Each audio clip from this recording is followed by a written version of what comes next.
వాక్యమే దేవుని మాట. యెషయా గ్రంథం 43వ అధ్యాయం 18వ వచనం. మునుపటి వాటిని జ్ఞాపకము చేసుకొనకుడి, పూర్వకాలపు సంగతులను తలంచుకొనకుడి.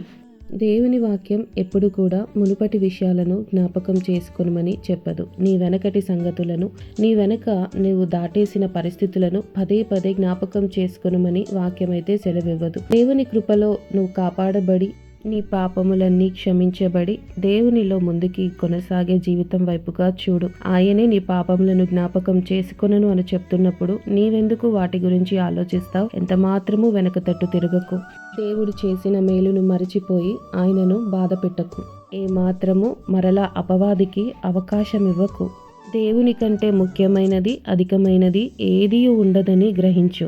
ఇంకా సజీవుల లెక్కలో నీవు జీవిస్తున్నావు అంటే దేవుడు చూపిన ప్రేమను బట్టి, కృపను బట్టి. కాబట్టి దేవునిని స్తుతిస్తూ, కీర్తిస్తూ ముందుకి నీ జీవితాన్ని కొనసాగించే వ్యక్తిగా నీవు ఉండాలి. కొందరు వారి యొక్క కష్టాలను, వారి యొక్క నష్టాలను ప్రతిసారి జ్ఞాపకం చేసుకుంటూ ఉంటారు. వాటి మీదే దృష్టి ఉంచుతారు తప్ప దేవుడు ఏ రీతిగా అటువంటి కఠిన పరిస్థితుల నుంచి మిమ్మల్ని దాటింప చేశాడో, మరి ఎంత చక్కగా రక్షిస్తూ ముందుకి నడిపిస్తున్నాడో వాటిని బట్టి సంతోషించరు.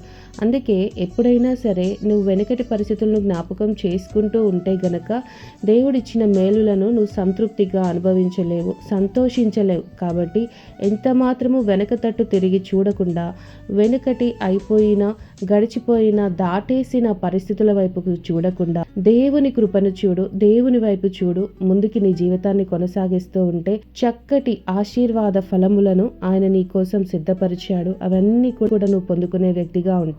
దేవుడు ఈ మాటలు దీవించునుగాక. ఆమేన్.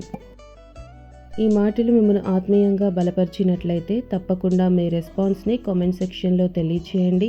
అదే రీతిగా ఇతరులకు కూడా షేర్ చేసి వారిని కూడా బలపరచండి. God bless you all.